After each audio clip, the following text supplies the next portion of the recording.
Shalom, everyone. Shalom, it's me, Brother Doug again. Kind of overslept today, so that's why you didn't get a Torah reading from I and my brothers and sisters today. Most of our group was kind of busy anyway, so this is just going to be a simple study to see. Let me just turn my fan off just in case. I don't want to have any background noise. So this is just going to be a study dealing with when is Yahuah's wrath outpoured. So let me just get that for you guys. I'm going to open my Google Docs. It should be on my Google Docs. Yeah, so when is his wrath outpoured? So we're going to look at this. It's pretty much common sense here. I'll make sure that I make this document shareable for you guys so you guys can actually test it for yourselves. But we're going to kind of just go through this drive and just see here. Yeah, let's do share screen, the whole screen. Yeah, I get it. I'm nuts. Stupid. I don't know why I needed to do that. Just like I actually had to allow that. To me, that's a little ridiculous. All right, we're on share screen here. I think you should be able to see this. So now I'm going to my Google Docs here. Okay. What I'll do is, so honestly, you guys can look this scripture up for yourself. I mean, I could always go to my sword and do it that way too, just to show you guys I'm not making this stuff up. All right, so we got Matthew 24:29, and what I'll do is each bullet point I'll read first, and then we'll go to the actual scriptures, okay? And since I don't have Joel 2:1-2 until the fourth bullet point, we're going to have to read like 4 bullet points in a row here. So Matthew 24:29, immediately after the tribulation shall the sun be darkened, the moon shall not give her light, meaning the sun and the moon are not going to give off light, their own light. And the stars shall fall from heaven, referring to the angels. You can find that. I think it's in Revelation chapter 1, verse 10. The 7 stars are the 7 angels of the 7 assemblies. Okay, so all the angels will fall to the earth. Okay, and the powers of the heavens shall be shaken. Now, I put Joel 2:1-2 here because in the Old Testament, it references the same thing as the day of the Father's wrath. That's when his wrath is outpoured, is when actually Yahushua returns, not during the tribulation. Because the common misconception, the reason I'm doing this video is because a lot of believers that are mid-trib or whatever think that there's going to be a time period halfway through the tribulation that you're already going to be raptured, and then his wrath happens. The problem with that is there's no verse for that to support that. There's only verses talking about fully after the tribulation are we resurrected, and then his wrath comes. So that's why I'm trying to explain that for you guys here. So here we go. It says in verse 30 of Matthew 24, and then shall appear the sign of the Son of Man in heaven, and then shall all the tribes of the earth mourn, and they shall see the Son of Man coming in the clouds of heaven with power and great esteem. So we know that's referring to his return, right? Now we got Joel 2:1-2 here. Sound the trumpet in Zion, make a proclamation in my set-apart mountain. And those that didn't see the study I did about trumpet, cornet versus ram's horn the other day, in the Septuagint, in Joel 2:1, it literally says trumpet, not ram's horn. It's a literal trumpet, okay? So sound the trumpet in Zion. Make a proclamation in my set-apart mountain. Let all the inhabitants of the land be confounded, for the day of Yahuah is near. For a day of darkness and gloominess is near, a day of cloud and mist. A numerous and strong people shall be spread upon the mountains as morning. There has not been from the beginning one like it, and after there shall not be again. even to the years of many generations. Okay, so Joel 2:1-2 here, common sense, is telling you that, okay, so the same day that Yahushua's returning, that same event would be considered the day of Yahuwah's wrath, when Yahuwah's wrath is outpoured, would be the same day that Yahushua returns. Okay, so we have to understand that that is when the wrath is being outpoured, not during the tribulation. And so what I'm going to do real quick here is I'm going to kind of go out of here. I just want to kind of show you guys I'm not making this stuff up. Where's I guess I don't have my sword installed yet, so I'll just use my quick Bible app. I guess I must have forgot to do that. I don't know why. But I'll just use a basic translation to show you there's no monkeying around. Okay. Okay. Hold on. All right, so we're just going to go to regular King James, and I'll just show you guys there's no monkeying around here. Okay, so you got Matthew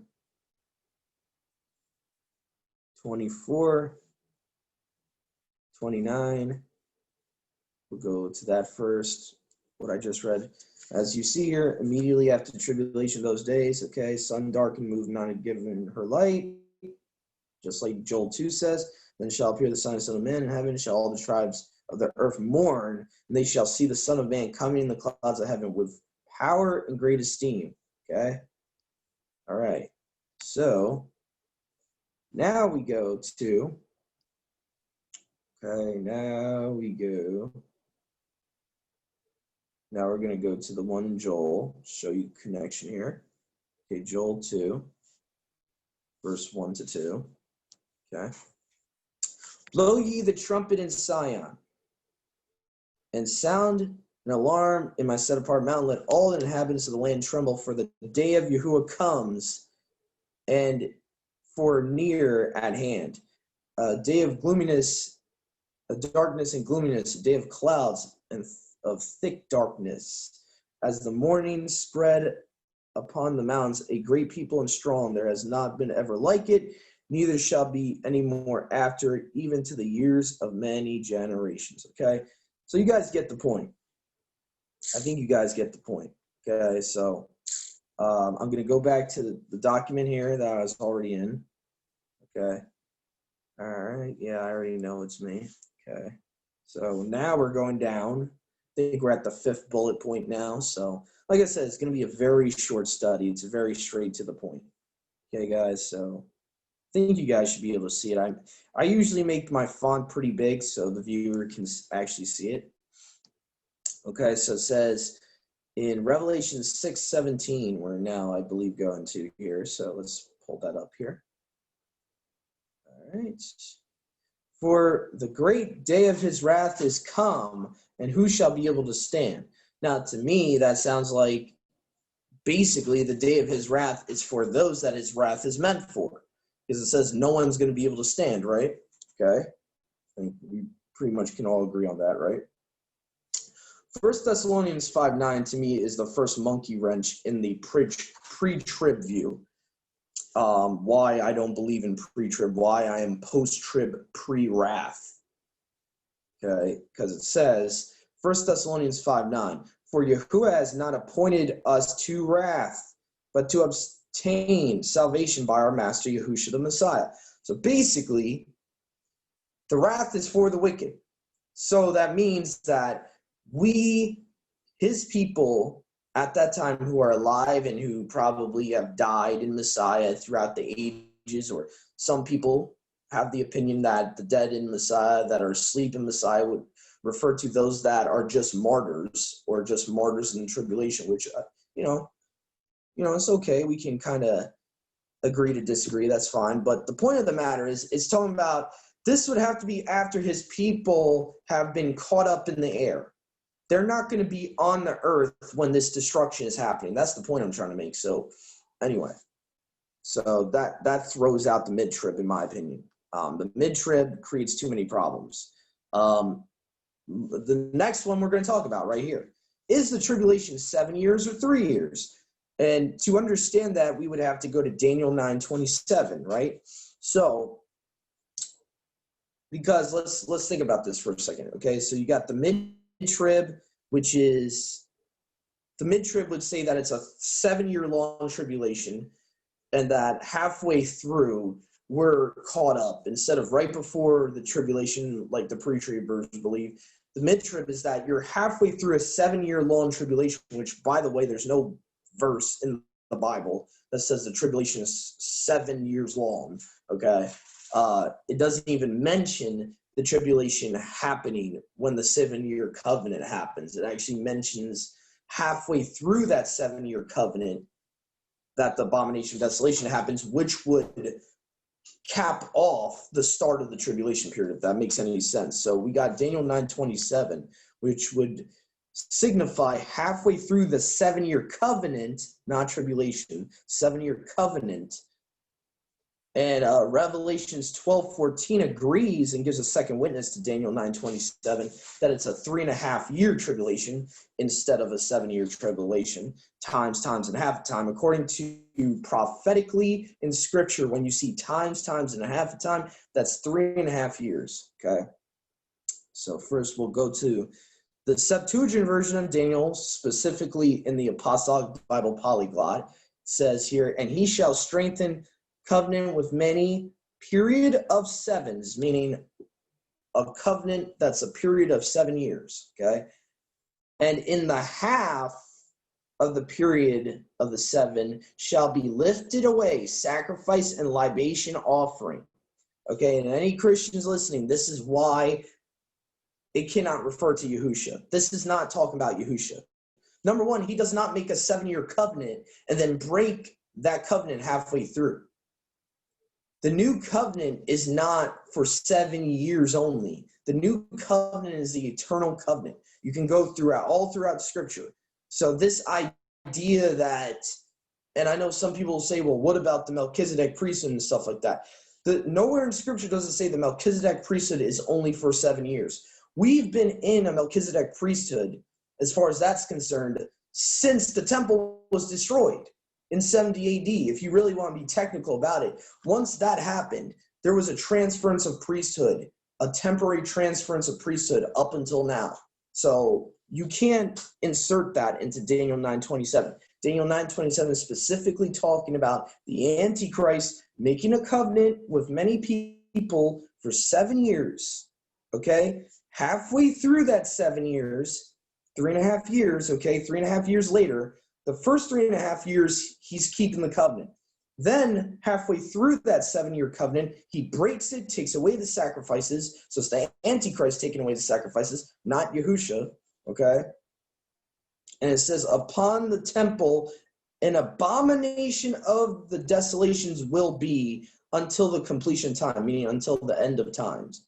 Until the end of time, okay? Meaning like the end days, okay? So the point of the matter is, we know that, most end times scholars would say that this refers to the Antichrist. If you're going to be honest with what this verse is literally saying, this is not referring to Yahushua. And it's not referring to the Levitical priesthood. It's not referring to the Melchizedek priesthood. Okay, so anyway, Revelations 12, verse 14, and to the woman were given 2 wings of a great eagle. This is probably referring to Matthew 24:31, right? This is referring to Yahushua sending his angels to the 4 corners of the earth to gather his elect. And actually, yeah, this could be referring, this would be referring to that, a times and a half a time. Okay, so basically during the tribulation period, and you know what? I actually would disagree with that. Hold on. No, that's not talking about his return, because his return wouldn't happen yet. I think this is why Christians believe Yahushua returns halfway through the tribulation, because they take this out of context. Yahuwah could have his angels gather them before he returns. And I believe this is a specific body of believers. This is not everyone in the body of Messiah. That's my personal opinion. Revelations 12:14 is referring to the wings of a great eagle, that she might fly into the wilderness unto her place where she is nourished for a time, times, and half a time from the face of the serpent. This is what I believe is referring to the tribulation period. At some point, Yahuah is going to send either his angels or he's just going to do it himself and gather us to gather, not all of us, mind you, like probably this is referring to the greater in the kingdom, those that are counted worthy, okay, to be in the wilderness. Okay, so to me, this is definitely happening during the tribulation, the times and a half a time, 3.5 years. So the last 3.5 years of that covenant is what's known as Jacob's trouble. So during Jacob's trouble, there will be some that are alive after the tribulation. Why? Because Yahuah and Yahusha are sending their angels, or they're doing it themselves, and putting us to the wilderness. Now, mind you, too, it doesn't say from one end of heaven to another. So this is like a different gathering. This, in my opinion, would be considered like a type of second Exodus, is what Revelations 12:14 is actually talking about. So a special group of the body of Messiah, possibly the greater in the kingdom, are going to be in the wilderness. They will not be affected. They will go through the tribulation in a way because they're going to be on the earth, but they're not going to actually participate in the tribulation. They're going to be kept in the wilderness, and they're going to be kept safe from the Antichrist. But like I said, that's not all the body of Messiah, because Yahushua says himself in the book of Matthew and other places in the Besorah accounts that some of us are going to die. Some of us are going to be tested in jail for 10 days.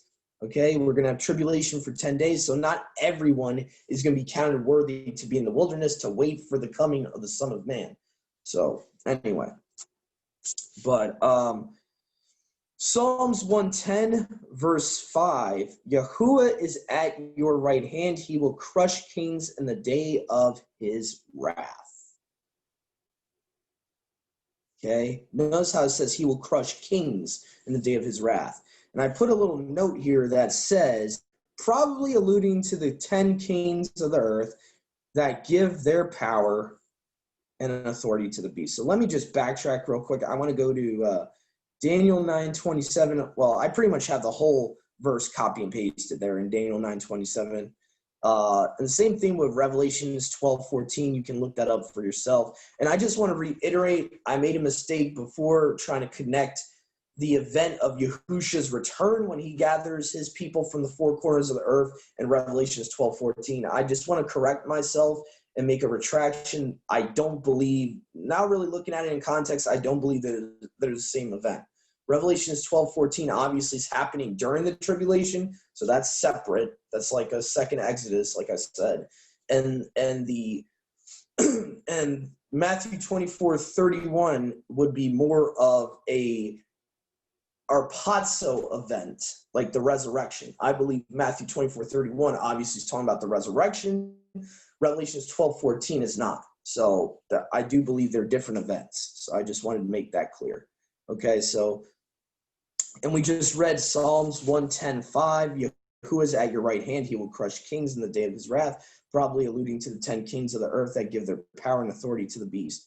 The tribulation is Satan's wrath. Revelations 12:12. Therefore rejoice, you heavens, and you that dwell in them. Woe to the inhabitants of the earth and of the sea, for the devil is come down unto you, having great wrath, because he knows that he has but a short time. Okay. The last bullet point I have for this study today is the day of Yahuwah's wrath is appointed for sinners, not his people. Okay, so meaning it's appointed for the wicked that have not accepted Yahusha, that willfully sin. That's what I mean by they're appointed for sinners. Yes, we fall and we make mistakes, brothers and sisters in Yahuwah and Yahusha. Yes, we make mistakes. We're not perfect. But in context, the day of his wrath is mainly meant for the proudful, the wicked, those that don't care to be saved, they love their sin. They want to willfully sin and they really don't care. They don't want to hear the good news of Messiah. That's what the day of his wrath, who the day of his wrath is really meant for. And obviously the elites, these Satanists that control the world, they would be part of his wrath. Okay, so I'm going to read a couple of scriptures here. We got Isaiah 13:9-11, and we also got one from Job. So let me go to Isaiah here. Isaiah chapter 13:9-11. Using my stylus pen here. Okay, so Isaiah. Yeah.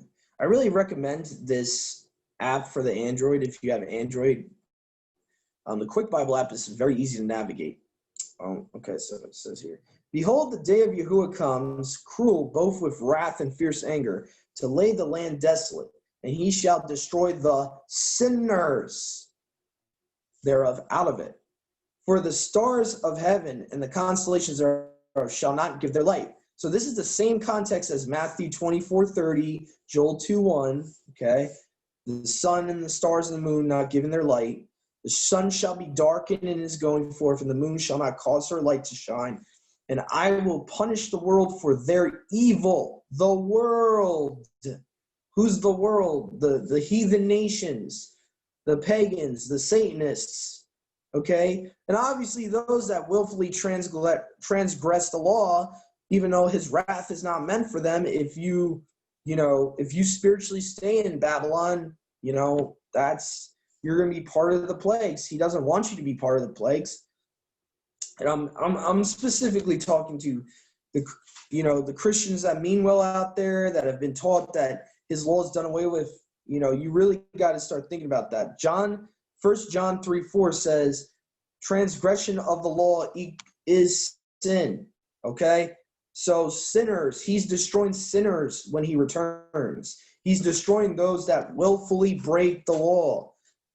And unfortunately, we've been taught in Christianity that the law is no longer valid. So we're actually breaking the law on purpose because we've been deceived. And I'm not attacking you guys. I'm just letting you know that's what's going on here, and to be aware of this, that observance to his Old Testament law is part of our walk in Messiah. I just want to make that clear, okay? And I will punish the world for their evil and the wicked for their lawlessness, and I will cause the arrogancy of the proud to cease, and will lay low the haughtiness of the terrible. Okay, so that's pretty much self-explanatory, right? So now we're going to look at the book of Job, chapter 20. This is the last cross-reference I have here. Okay, Job 20:28. Okay, let's see here. Okay. See, it says, verse 28 here, the increase of his house shall depart, and his possessions shall flow away in the day of his wrath. This is the portion of a wicked man from Elohim, and the heritage appointed him by Elohim, meaning that if you continue in lawlessness, like 27 says, in Yahuwah's eyes you are wicked, and he will destroy you in the day of his wrath. That's what this context is talking about. If you read verses 27 and 29, the heavens shall reveal his lawlessness, and the earth shall rise up against him, talking about the sinner. The increase of his house shall depart, and his possessions shall flow away in the day of his wrath. Obviously, his wrath is not referring to man's wrath. It's talking about Yahuwah's wrath. This is the portion of a wicked man from Elohim, and the heritage upon him, unto him by Elohim. So, I think this is a good way to warn people. Feel free to share this study with everyone you know. Ultimately, this started as me just wanting to pretty much, just warn people out there, and my camera froze. I don't know why. So I don't know, my camera's acting really weird right now. I don't know what's going on here. Could be the microphone, so I pray that this message would be a baraka to you guys, and I'm sorry that my camera froze. I don't understand that. Maybe this microphone, this headset I had on from where you guys saw earlier is just not working correctly with my phone. I thought it would have been compatible, but anyway, I don't want to go on a tangent. But so I pray that you guys were able to see that stuff on the shared screen, and please share this study with everyone you know. Try to get the word out there about the truth, about how the end times are going to be chronologically fulfilled. It's important for us to understand so we're not deceived. And I feel like the mid-trib, or pazo, rapture, catching away, whatever you want to call it, is still a deception. It's not as big of a deception as the pre-trib, but I still feel like it is a deception. So thank you for joining me today. To all my brothers and sisters out there, again, I want to apologize that my stupid camera froze out for whatever stupid reason. So thank you for joining me. Have a great rest of your day, guys. See ya.